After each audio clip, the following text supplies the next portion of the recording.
I still remember the moment they told me I was fired, three executives staring at me like I was some threat they had finally contained. The conference room was too cold, the blinds half open, the city skyline behind them glowing like nothing had happened. And there I was, standing with my hands trembling just enough for them to notice. But not enough to make me look weak. Funny thing is, I wasn't afraid. I was angry, quiet, controlled, bone-deep angry, because I knew exactly why they wanted me gone. Not for insubordination, not for breaking culture guidelines, and definitely not for that ridiculous line they kept repeating like parrots. You created a hostile environment by involving legal counsel. No, they fired me because I found something I wasn't supposed to find. Something buried in a folder they thought was hidden. Something that could destroy them. And the moment they realized I had hired a lawyer, they panicked, not because I was planning to sue them, but because they didn't know what else I had uncovered. They looked at me like I held a bomb, and truth is, I wasn't planning on using it, at first. I just wanted to protect myself. I spent years building my career in corporate surviving mergers, board politics, predatory executives, and enough office power games to write an encyclopedia. I knew how these people played. Every word mattered. Every signature mattered. Every whisper in the hallway had a price. So when I hired a lawyer simply to review a new employment clause they forced on senior analysts, I didn't expect chaos. It was routine, normal due diligence. I signed nothing without understanding it, but management saw it as an act of rebellion. They expected fear, silence, compliance. Instead, I asked questions. And my questions led me to a folder I should never have found. A folder that contained a blueprint for something far darker than a toxic workplace clause. At first, it didn't make sense. Why would a financial services firm be redrafting a tech patent submission? Why were they discussing quiet absorption, feature extraction, and ownership redirection in internal notes? Why was my boss, the same man who praised me every quarterly review, suddenly avoiding eye contact with me? Then it clicked. They weren't innovating anything. They were stealing it, stealing intellectual property from a startup they were supposed to acquire. A startup run by two young founders who trusted them. I remember sitting alone at my desk that night, long after everyone had left, staring at proof that the company I worked for, one of the cleanest, most values-driven firms in the region, was planning to swallow a new AI firm whole and erase the creators who built it. I knew exposing this would destroy the acquisition instantly. It would probably tank the company's reputation, maybe even trigger charges, and I knew that if they sensed I had seen anything, I was done. That's when I hired a lawyer. Not to fight them. Not yet. Just to make sure I didn't get trapped by whatever new clause they were forcing on us. But the moment HR received notice that I had legal representation, everything changed. The eye contact, the meetings, the tone. Suddenly they were reviewing my performance. Suddenly IT was auditing my laptop. Suddenly my boss was talking to me like I was radioactive. I didn't understand why until the day they escorted me out. The fear in their eyes wasn't about me being a threat. It was about what I might have discovered with my Louie involved. They thought firing me would control the damage. They thought throwing me out would silence me. They thought I was alone. They had no idea I had already backed up everything, every email, every draft, every file they tried to bury. They didn't. No, I had a copy of the stolen AI architecture they were planning to pass off as their own. They didn't know that the founders of the startup, two honest, brilliant kids, were in the dark about the trap being built around them, and they didn't know that firing me didn't stop me. It freed me. Because the moment I walked out of that building with my employee badge still warm in my hands, I knew exactly what I was going to do. I wasn't just going to defend myself. I was going to expose them. I was going to show the board what their executives had been hiding. I was going to protect the founders they were planning to betray. I was going to burn their cover-up to the ground. They fired me for hiring a lawyer. But that was their biggest mistake. Because now I had nothing left to lose. And everything they stole to reveal, this wasn't HR drama anymore. This was corporate warfare. And I never lose in a numbers game. Not when the truth is on my side. Not when they underestimate me.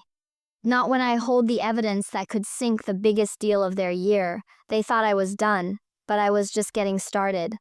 The morning after they fired me, the city felt different, quieter, sharper, like it was holding its breath. I sat by my apartment window with a cup of cold coffee, replaying every moment from the last 3 months, every small clue, every strange meeting, every late-night whisper between executives that I once brushed off as deal stress. It all made sense now. They had been preparing this deception long before I stumbled into it. The acquisition pitch was simple. Our firm would provide capital and infrastructure, and the AI startup would bring its groundbreaking predictive engine. But behind closed doors, the deal team wasn't trying to buy innovation. They were trying to clone it, rebrand it, and file patents before the founders even realized what was happening. And I was the clean one. The analyst who actually read everything.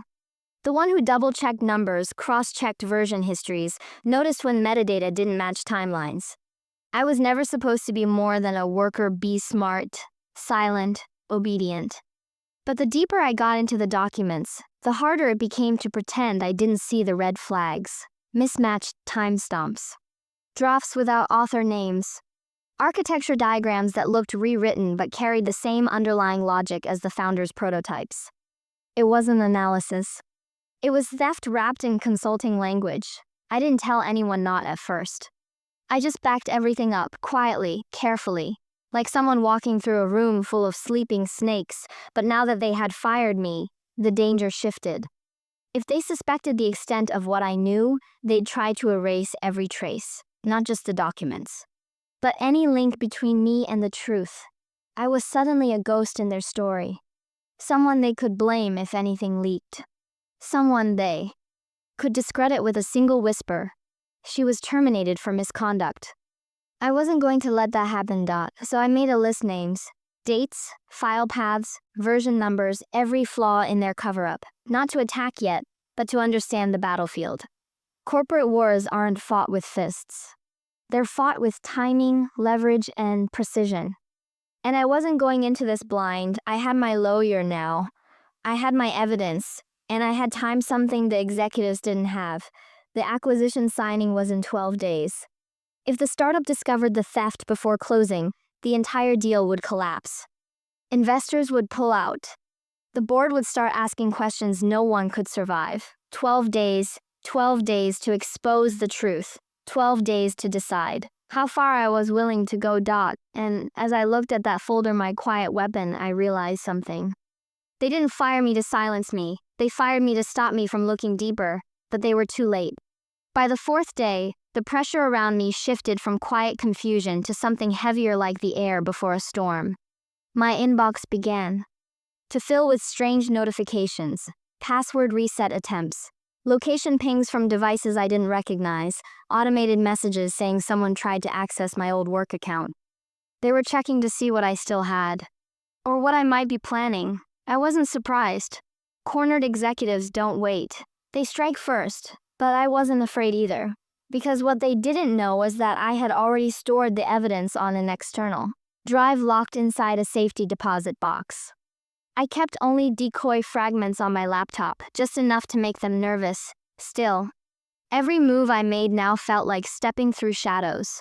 The real turning point came when I received a message from one of the founders, Liam, the younger one, barely 30, brilliant but naive. He didn't know I'd been fired. He didn't know anything was wrong. His message was casual. Hey. Quick question. Your team sent us a revised architecture sheet. Was that from you? Something feels off. My stomach tightened. That revised architecture sheet was the cloned version, the one the executives had rewritten to justify a future patent grab. The founders were already being nudged toward the trap.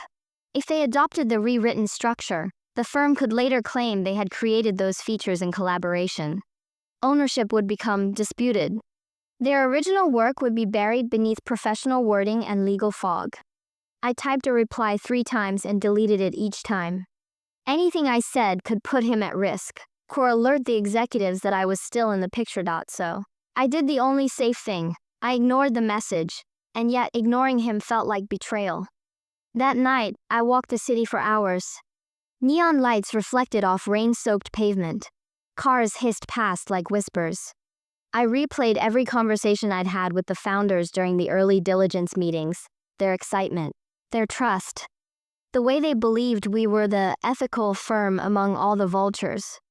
They had no idea the vultures were inside the building, but the deeper conflict wasn't just between me and the executives. It was inside me. I had evidence that could ruin them, yes.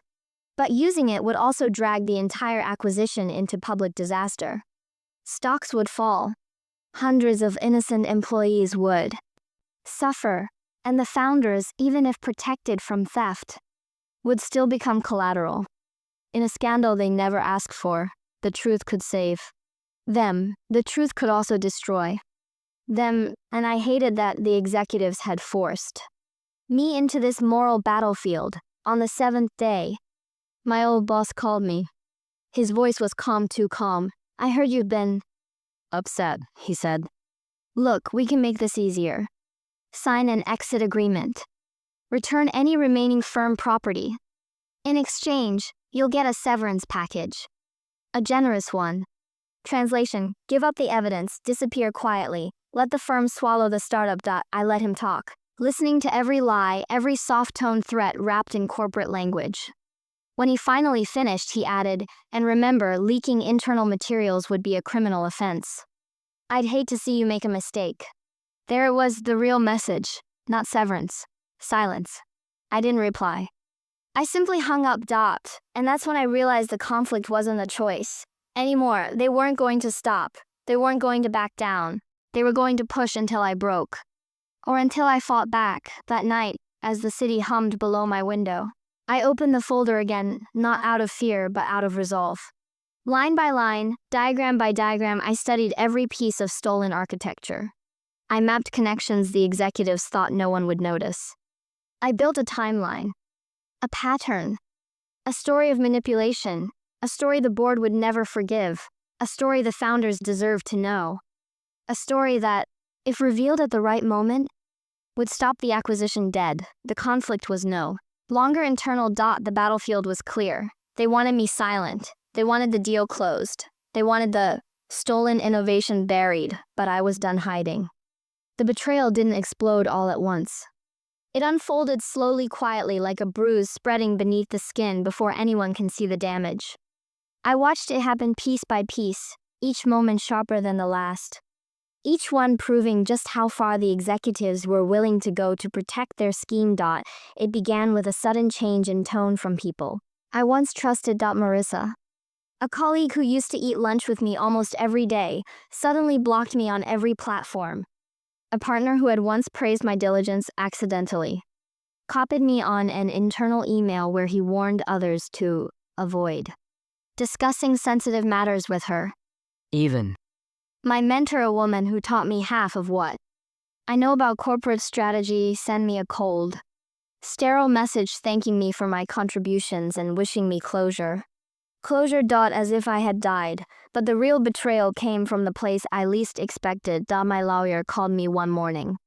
Her voice steady but cautious. "I received a request from your former employer," she said. "They want documentation of our engagement.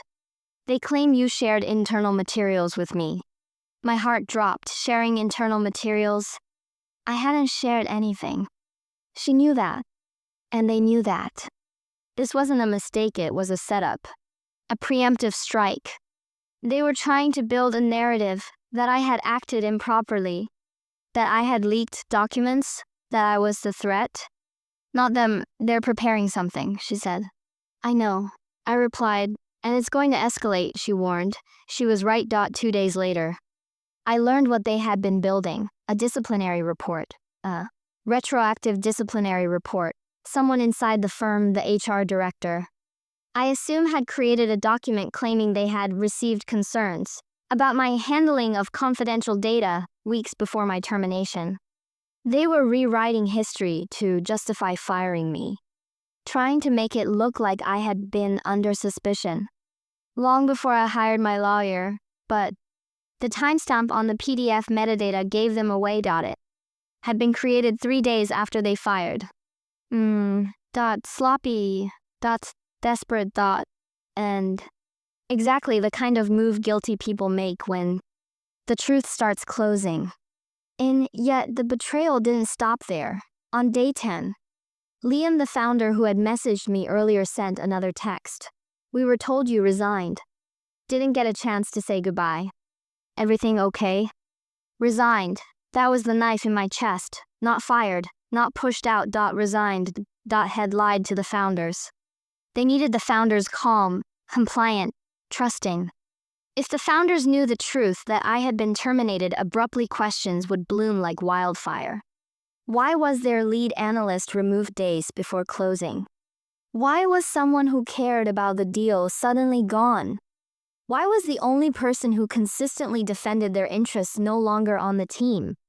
The executives had rewritten my departure to protect their illusion of stability, but what hit me hardest wasn't the lie, it was the realization that the founders trusted these people. They believed the executives were allies.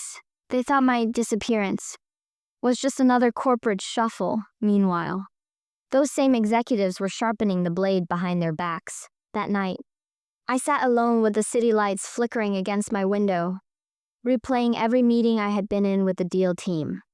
The polite smiles, the shallow reassurances, the way they praised the founders' ingenuity while planning to strip them of everything behind closed doors. They were poisoning the deal from the inside, and I had been the antidote they needed to remove. The final betrayal came on day 11. My old boss summoned the founders to headquarters for a pre-signing alignment. I knew what that meant. This was the meeting where they would slip the rewritten architecture into the final technical appendix. Once the founders signed, the firm would own everything. When the acquisition closed, the founders would wake up to discover the company they built no longer legally belonged to them, and I would be the ghost they blamed if anything later surfaced. Disgruntled former employee, misunderstanding, emotional reaction. They were preparing the story even before the damage was done. For the first time since my firing, I felt a cold rush of fear. Not for myself, but for the founders. They were walking into a room filled with smiling faces and hidden knives. If I stayed silent, the deal would close in less than 48 hours. If I acted, everything would erupt. The executives would launch a legal assault on me. The founders' world would implode. The entire acquisition might collapse. But betrayal, once revealed, cannot be undone. And I realized something powerful in that moment. They hadn't just betrayed me. They had betrayed the very principles they claimed to stand for: integrity, innovation, ethical leadership. They had crossed a line, and now it was my turn. The night before their pre-signing alignment, I sat at my dining table with every piece of evidence laid out like puzzle tiles: emails, metadata logs, draft architecture diagrams, version histories they tried to overwrite, the stolen patent outline, even the retroactive disciplinary report with its embarrassing crooked TIM-ESTAHM. It all pointed to one truth. They weren't just unethical, they were sloppy, and sloppy executives don't survive exposure. The revenge I needed wasn't loud. It wasn't dramatic. It didn't involve shouting threats or lawsuits. It required precision. Timing. A scalpel, not a hammer. My plan formed slowly, deliberately, built from the same instincts I'd trained for years: pattern recognition, risk mapping, leverage analysis. But this time, I wasn't doing it for a deal. I was doing it for justice. The first step was simple. Identify who could destroy them with a single question. And that was the board. The executives controlled the employees. They could manipulate HR. They could silence departments. But the board? The board answered to money, risk, and reputation. Three things the executives had endangered. All I needed was a board member who cared more about protecting the firm than protecting the leadership team. I drafted a concise, devastating document, a 6-page brief summarizing the entire scheme. No emotions, no accusations, just dates, evidence trails, conflicting versions, and metadata. Numbers don't lie, and they don't need dramatic explanations. Then came step 2. Deliver it at the precise moment it would cause maximum collapse. If I sent it too early, the executives would scramble to bury everything and rewrite their story again. If I sent it too late, the founders would walk into the signing blind. But during the pre-signing meeting, when all key executives and the founders were physically present in the same room, when documents were being finalized, when the board was expecting a smooth, drama-free confirmation, that was the moment to strike. So I set the timer the night before the meeting. I scheduled the email to the board's independent director, the one known for his intolerance for misconduct surprises, to send exactly 8 minutes after the meeting began. Long enough for everyone to settle. Early enough to stop the signing before it reached the point of no return. But I wasn't finished. Step 3 was the shield, the protection the founders would need. I couldn't warn them directly. It would look emotional, unstable, unprofessional. But I could send them an anonymous data file, the original architecture metadata stamped with their own creation dates. The proof they would need to defend themselves if the executives tried to shift blame. I prepared it, encrypted it. Set it to deliver the moment the board received my brief. It was a chain reaction waiting to ignite. The final step was the one that steadied my heartbeat the longest. I wrote a message to Liam. Not as a whistleblower, not as a disgruntled employee. Just as someone who had cared enough to protect them. Don't sign anything tomorrow without reading every technical appendix yourself. Trust your instincts. No accusations. No details. Just a warning. Then I turned off my phone, placed the evidence drive back into the deposit box folder, and exhaled. Revenge, I realized, isn't fire or fury. It's truth timed perfectly. By the time morning came, the plan was set. All that remained was to let the truth do what it always does, break the lies wide open. The morning of the pre-signing meeting, the sky was an iron-colored sheet, heavy and waiting.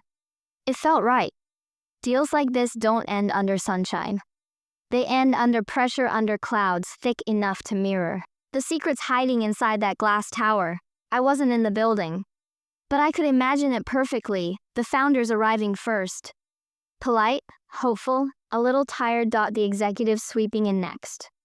Armed with rehearsed smiles and folders containing the rewritten architecture, the board expecting a smooth, straightforward update. And all of them unaware that a single email, already scheduled, sat coiled like a snake in an inbox. At 9:02 a.m.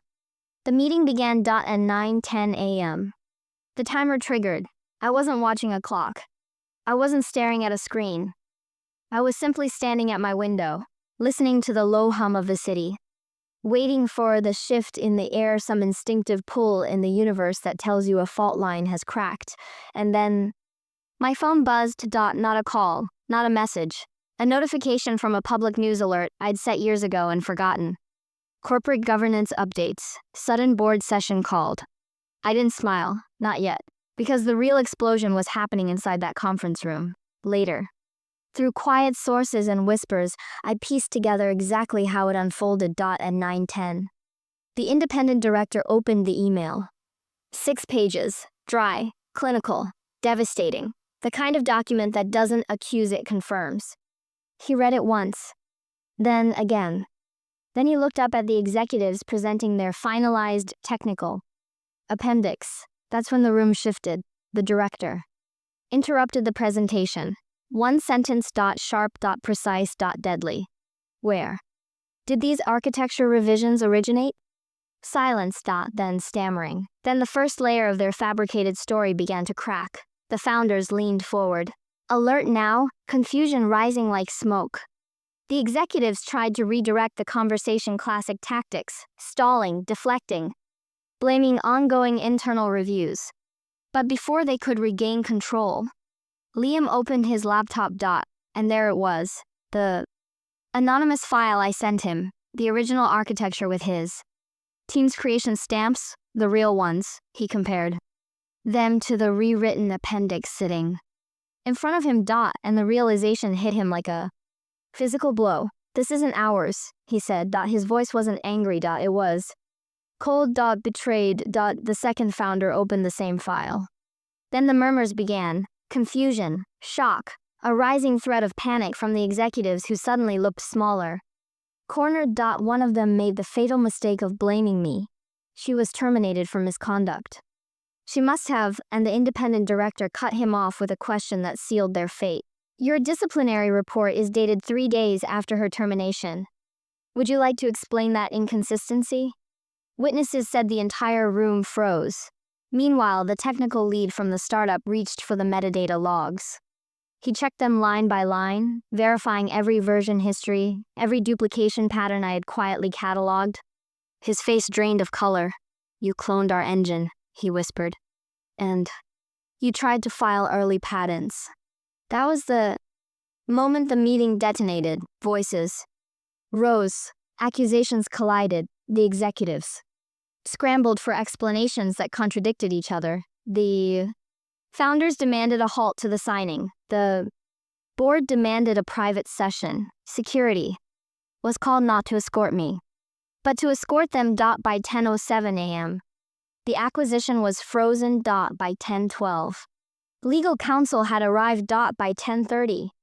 The board had ordered a formal misconduct inquiry, and by noon, 3 executives were on administrative leave pending investigation, my old boss among them. Meanwhile, the founders left the building without signing a single sheet of paper.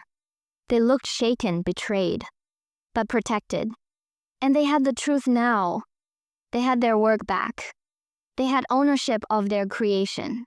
I didn't need to see their faces to know that the moment they stepped into the elevator, everything changed. The illusion was broken. The trust was gone. The deal was ashes. Back in my apartment, the city outside felt lighter, like something toxic had finally been pulled out of the air. My lawyer called me an hour later. You did it, she said quietly. They're opening a full investigation. It's going to get messy. Messy was an understatement. Careers would end. Reputations would crumble. The firm's name would tremble under scrutiny. But for the first time since my firing, I felt something like peace. Not triumph. Not victory.